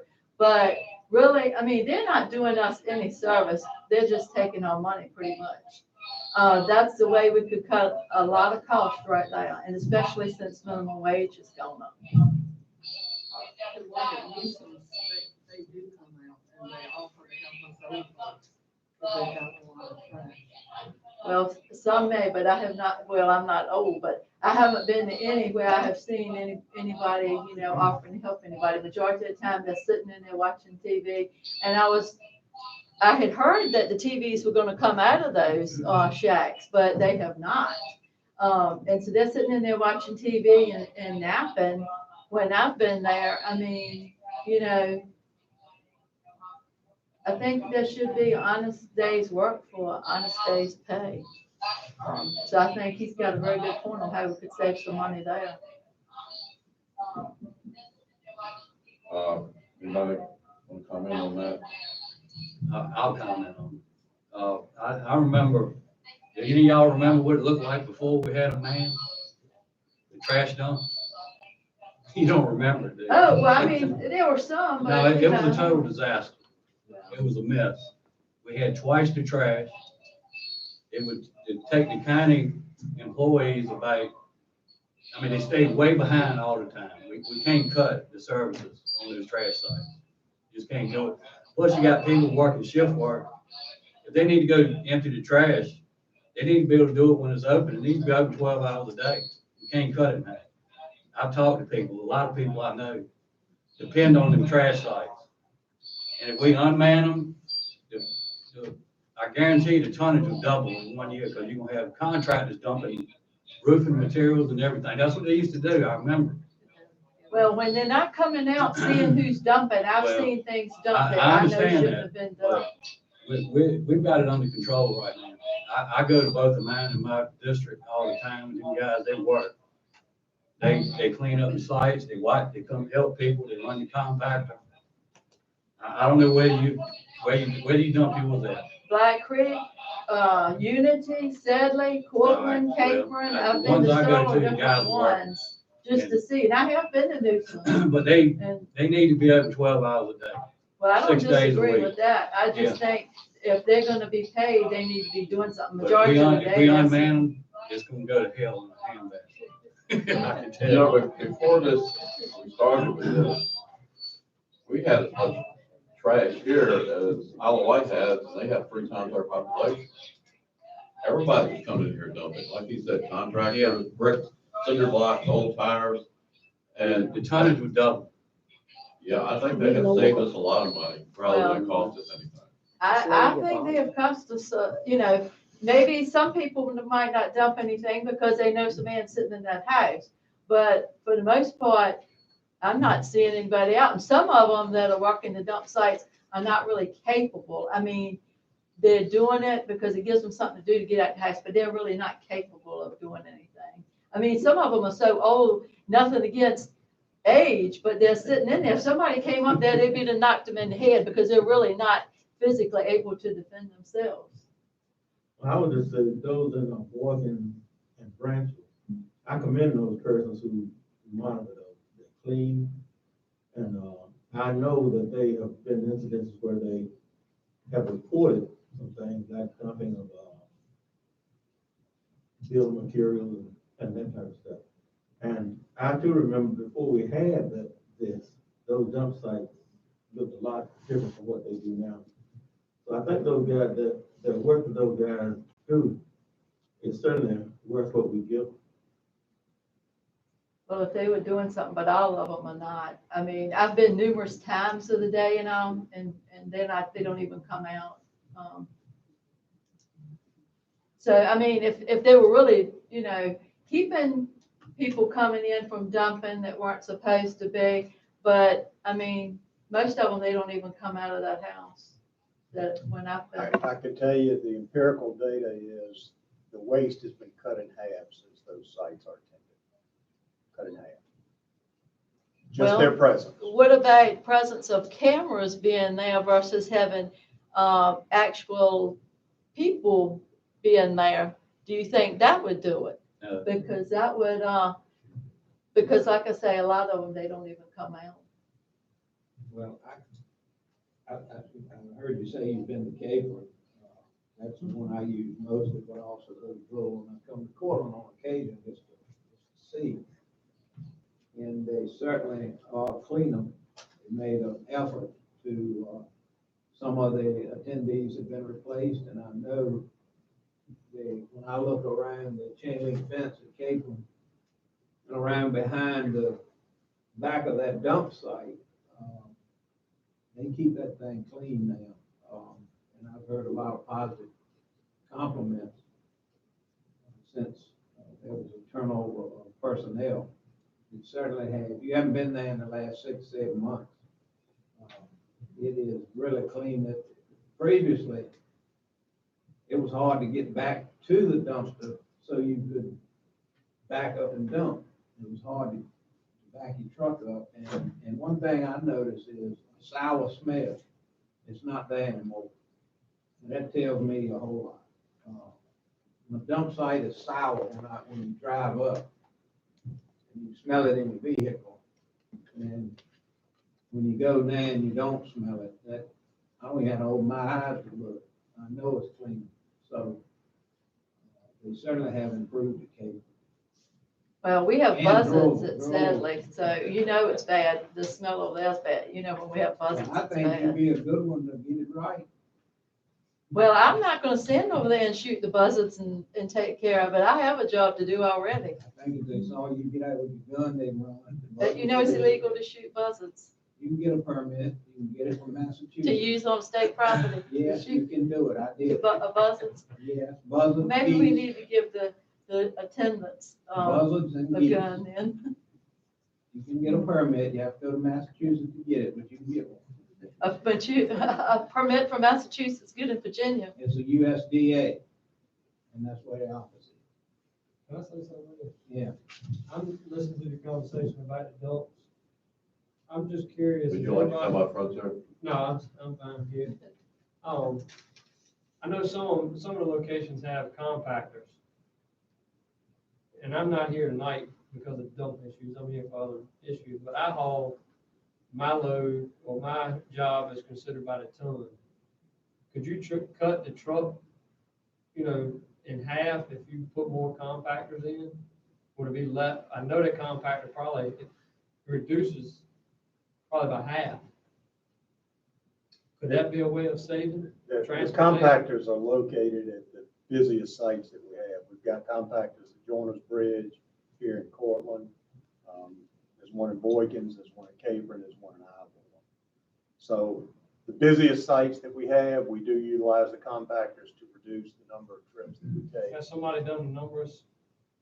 Putting a compactor, how much is saving, that one at location?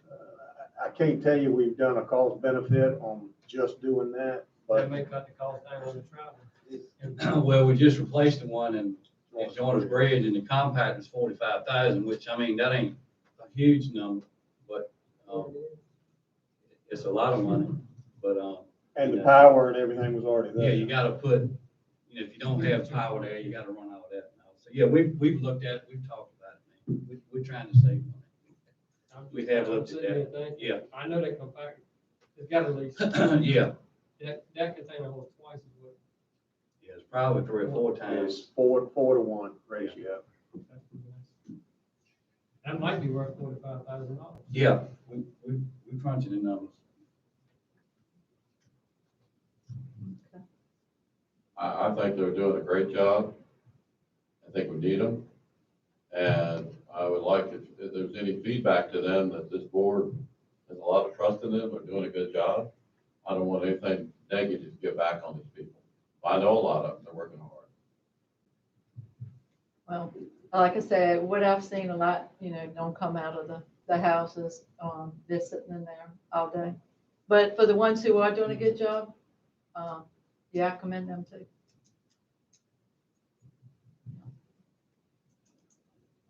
And one thing that I'll refer back to as far as the solid waste, Greensville County, Sussex County, and Isle of Wight County, all three managing to run their trash, their dump sites, take care of all of their trash through their personal property and real estate taxes. They're not charging a fee. And one other thing that might, this board might want to look into is maybe partnering with the landfill in Sussex County. Back when this trash thing first came up, some really bad decisions were made and we're paying for it. And maybe you might want to talk to Sussex County or somebody who has a landfill already established. That might be an option. Thank you. All right, we've got time for one more. Anybody else?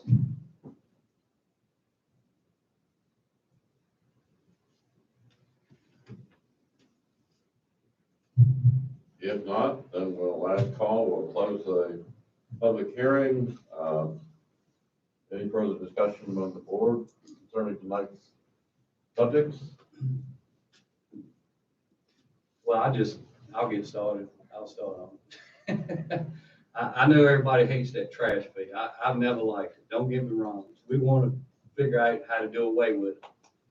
But if you think about it, I mean, $3.50 a week approximately to have some way to throw your trash. Now, I'd a whole lot rather be able to go throw my trash away for $3.50 a week than burn it on my phone or burn it in the backyard and try to figure out how to get rid of it later or whatever, or dig a hole. So if we do away with it, we're gonna have to raise property tax by 70 cents.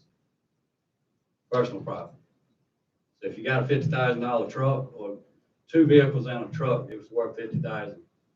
You end up paying $350 more a year of tax. So the way we're doing it is about as fair as you can do it. We've got to have the one, is it 1.6 million because getting rid of trash? It's right at Collection and disposal value. yeah, I mean, I know the tipping fees have gone down, but we've studied this thing. I mean, from one end to the other, everything else has gone up. Transportation, the trucking part of it, running these dumpster trucks. You got to pay people more to work. I mean, you got, the people in public works. I mean, they don't just stay at the same price all the time. The same salary. You got to give people raises to keep them hired. If you don't give people raises, they're going to go somewhere else.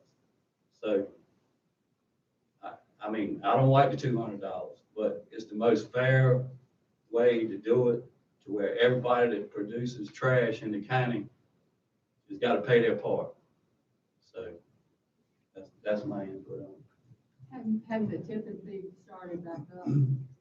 It's going up 60 this year, yeah. And why do we bill the trash fee separate? You mean at a different time? Yeah, that's what I mean. When we did it the first year, we had it coincide with the property tax, and there was so much complaint about people having to pay that much money at one time right before Christmas. So the board at that time, after the first year, moved it to March. Could it be added to our real estate and to that building and then set up terms so you wouldn't have to pay it all at one time? Which I think we do. Yeah, anybody can, so Ms. Edwards sets up payment plans with people all the time. It could be billed, in September, October, when the bills go out.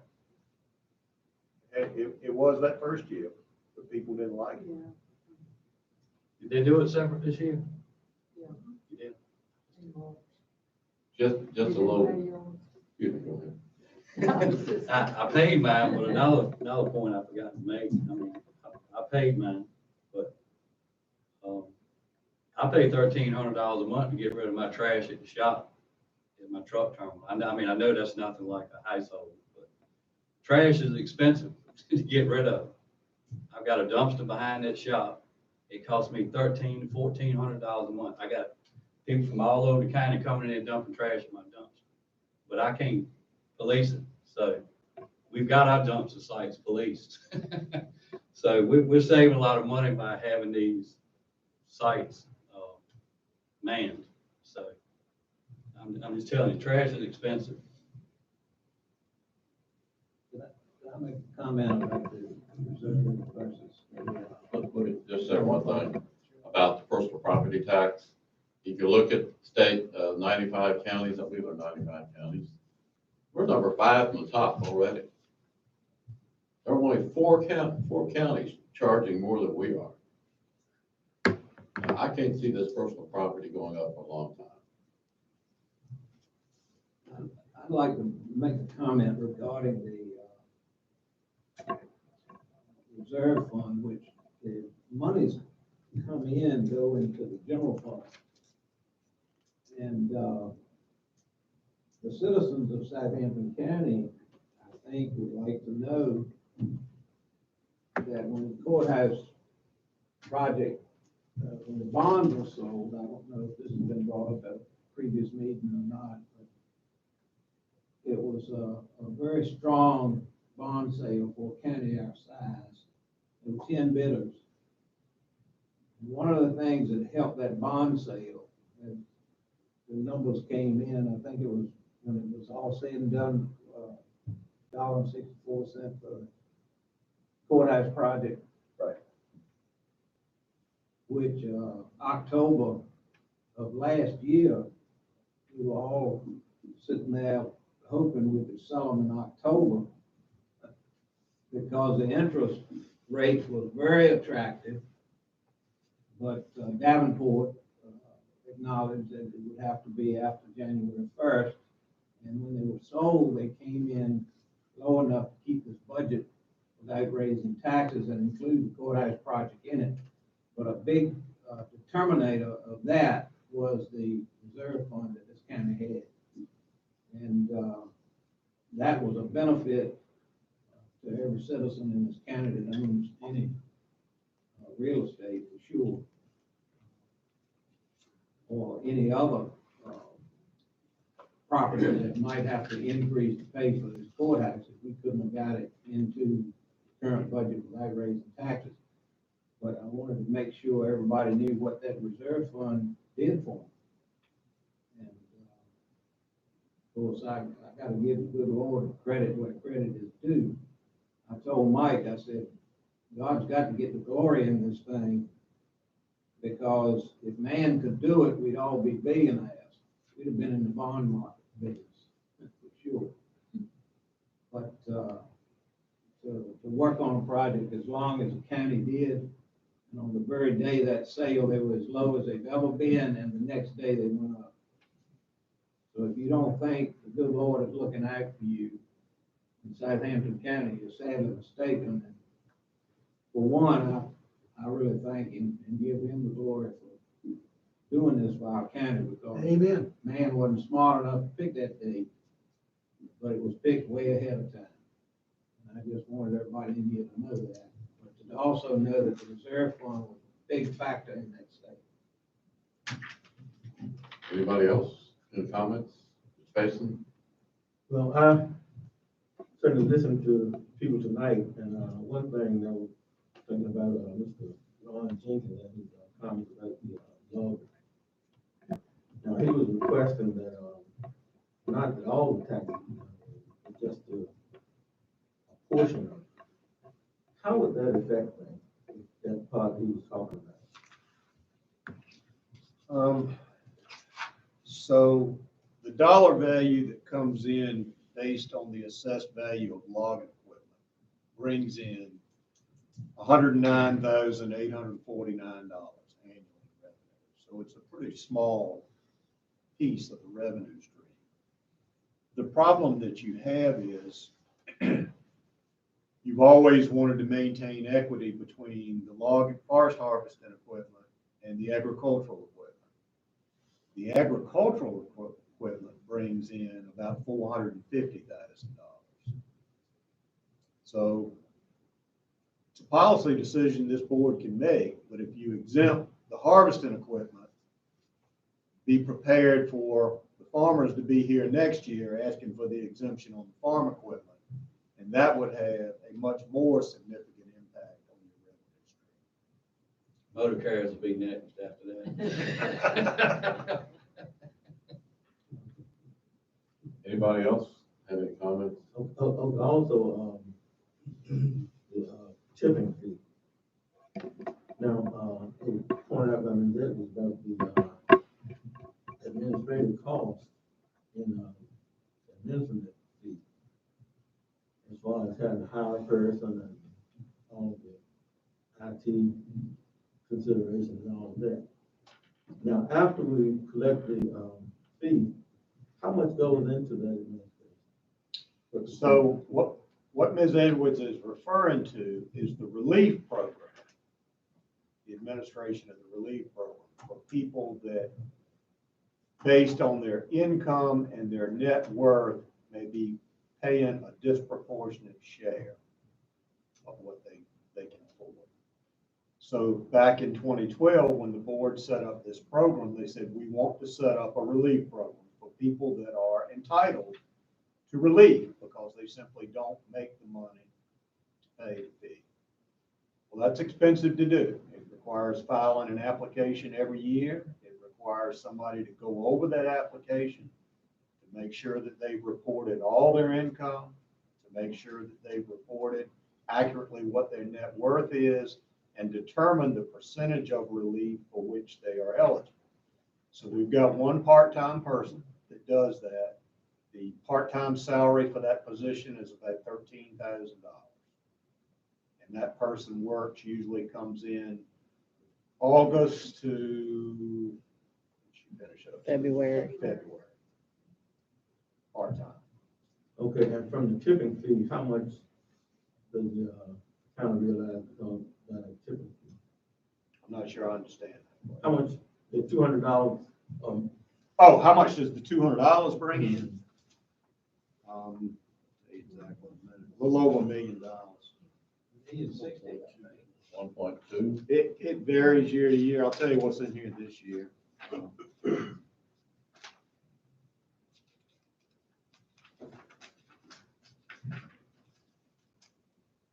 Okay, that answers the question. $1,030,000. I was wondering what percentage of the amount of money that comes in goes into administering the whole thing. And that's just a fraction of it. Correct.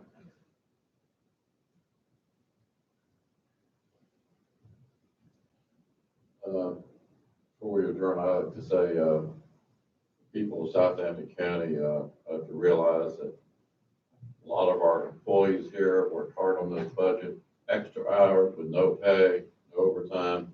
One sitting behind me here, one out there, to Johnson on that end. They put in a lot of time with no reimbursement. And I think everybody in the county needs to know that.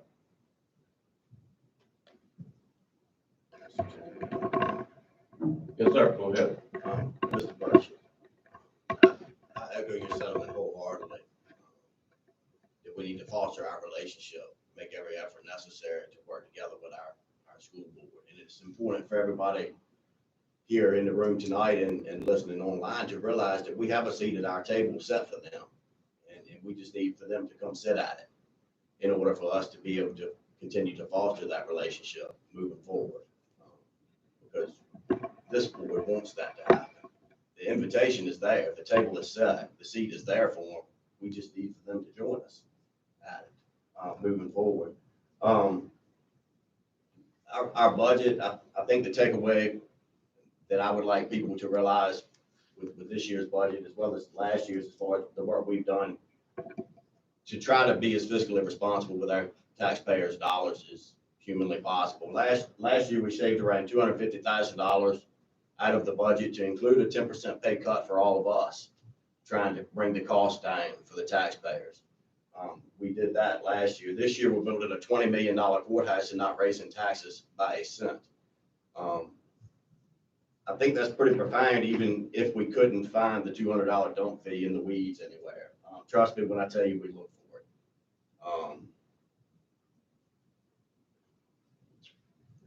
That's all I have, Mr. Chairman. Thank you. Anybody else? I have one thing that's totally unrelated, but tomorrow is National Museum Day, and the Museum of Southampton History and the Ag and Forestry Museum are both open 1 to 4, and I invite everybody to come. All right, any more afterthoughts? Motion to adjourn? So moved. Okay, we stand adjourned.